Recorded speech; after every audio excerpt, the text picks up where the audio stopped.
এখানে মনে হয় কবরস্থান, আমার কাছে মনে হচ্ছে। বাবারে, ফজরের নামাজের পরে একটু কবরের সামনে আসবেন, একটু ধ্যান করবেন, বাবার কবরের দিকে তাকাবেন, মায়ের কবরের দিকে তাকাবেন, আর জিজ্ঞেস করবেন মা কেমন আছো, বাবা কেমন আছো, জিজ্ঞেস করবেন। আর একটু চিন্তা করবেন, আমার বাবা তো আমার মতো জীবিত ছিল, আমার মাটা তো আমার মতো জীবিত ছিল।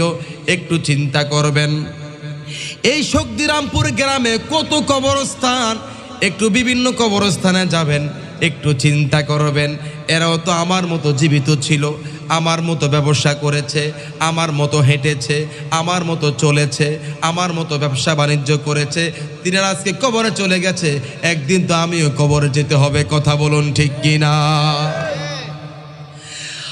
আজ না হয় কাল তুমি যাইবা কবরে, যাওয়ার সময় দেখবে চেয়ে গো, তোমার সবে রইল পড়ে, যাওয়ার সময় দেখবে চেয়ে গো।